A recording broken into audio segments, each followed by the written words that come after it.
अगर दोस्तों आप भी ऐसे हैं जो अपने मन को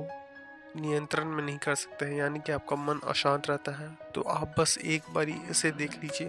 आपके मन में सारे जो विकल्प हैं जो आपको किसी भी काम में आपको आगे बढ़ने नहीं देते हैं, वो सारे दूर हो जाएंगे। दोस्तों होता कुछ यूं है कि एक बार बुद्ध जो है अपने कुछ शिष्यों के संग लगाने की चेष्टा करते हैं और उन्हें ये बताते हैं कि जैसे वो धीरे धीरे ध्यान करेंगे, उन्हें एक अच्छी चीज़ की क्या होगी, वो एक अच्छी चीज़ को महसूस कर पाएंगे। और जैसे जैसे वो महसूस करेंगे, वो उस कला में, वो उस प्रयोग में और ही निपुण बनते जाएंगे। लेकिन समस्या एक रहती है कि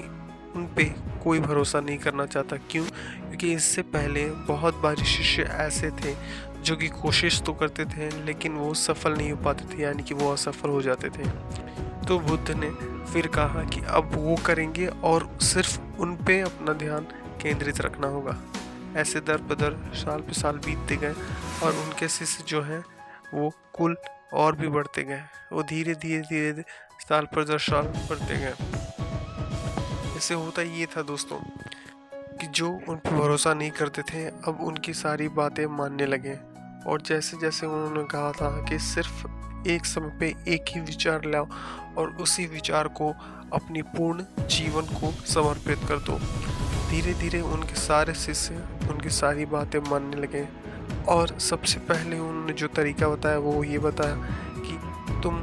या हम जो अपनी सांस लेते हैं सिर्फ उस पर ध्यान केंद्रित करो कि जैसे वो ऊपर जा रही है और जैसे वो बाहर आ रही है। ऐसे करते करते दोस्तों होता यूँ था कि अब उनके मन में जो सारे विचार आते थे वो विचार अलग अलग हट गए और सिर्फ उनके विचार एक चीज़ पे आने लगा कि उनकी सांस जो भीतर जा रही थी और जो बाहर आ रही थी। अब जो विचार उन्हें ध्यान करने में लगा रहा था और ध्यान से भटका रहा था, अब वही विचार उनको सिर्फ सांस को देखने में और समझने में भरोसा करवाने लगा कि वो सांस कैसे ले रहे हैं और सांस कितनी बारी भीतर जा रहा है बाहर जा रहा है। ऐसे करते करते बुद्ध को ये लगने लगा कि इनका प्रयोग धीरे धीरे सफल हो रहा है। अब उसके बाद से फिर से वो काम जो करने लगे वो ये था कि अब उन्होंने ये बताया कि अब जैसे ही उन्होंने ये काम प्रयोग कर लिया है तो अब दूसरे चरण में उनको सिर्फ और सिर्फ अपने मस्तिष्क की बीच में जो है ध्यान केंद्रित करना होगा। तभी एक छात्र पूछता है उनसे या एक शिष्य कि ऐसे करने से क्या होगा। तो बुद्ध कहते हैं कि ऐसे जो तुम्हारे मन में विचार आ रहे थे वो तुम फिर से एक बार बदल सकते हो और ये तुम्हारे दिमाग की एकाग्रता को और भी बढ़ाएगा। उनकी ये बात सुनते हुए शिष्य फिर से उनकी बात मानते हुए फिर से ध्यान में मग्न हो जाते हैं। साल पर साल दिन पे दिन बीतते जाते हैं और उनके जो शिष्य पहले से कमजोर थे वो धीरे धीरे धीरे अच्छे बनने लगे।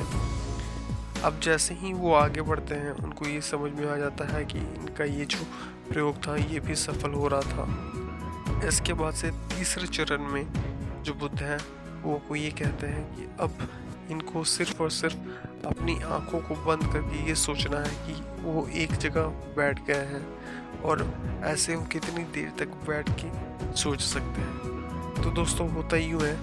कि अब इस तीसरे चरण में भी जो इन पे भरोसा करते थे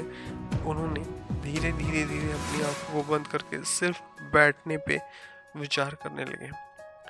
ऐसे करते करते करते दोस्तों साल पर 10 साल जैसे ही बीतता गया उन्हें फिर से ये समझ में आने लगा कि उनके जो गुरु हैं वो सटीक तरीके से उनके मन को बदल रहे हैं। ऐसे करते करते उनकी उम्र और उनकी आयु बढ़ती रही और समय के संग संग उनके मन के सारे जो विचार थे जो उन्हें एक समय पर लगता था कि जिसे वो नियंत्रित नहीं कर पाएंगे, उन्होंने अपने ध्यान पे सबसे पहले तो काम करना चालू किया और धीरे धीरे अपने अशांत मन को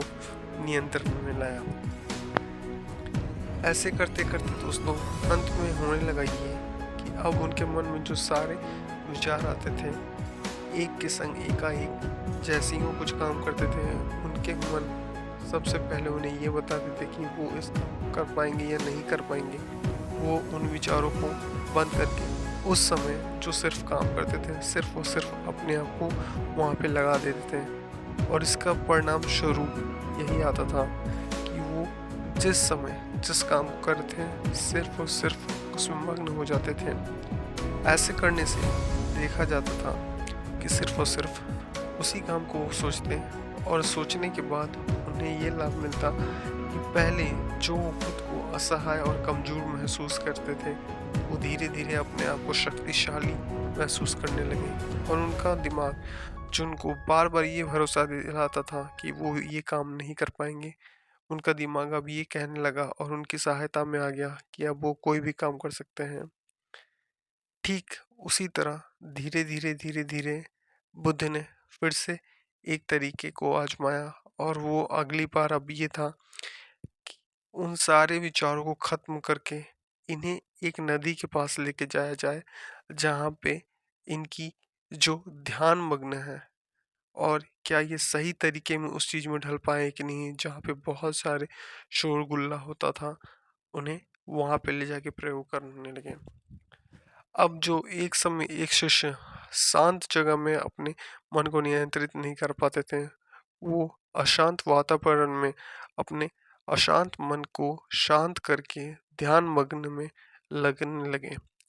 और धीरे-धीरे उनके आसपास जो सभी जीव आते थे, वो सभी को भूलकर सिर्फ और सिर्फ अपना ध्यान लगाने लगते थे। और ऐसे करते-करते दोस्तों धीरे-धीरे, धीरे-धीरे जब सबको महसूस होने लगा कि अब ये जो शिष्य हैं अपने वायु से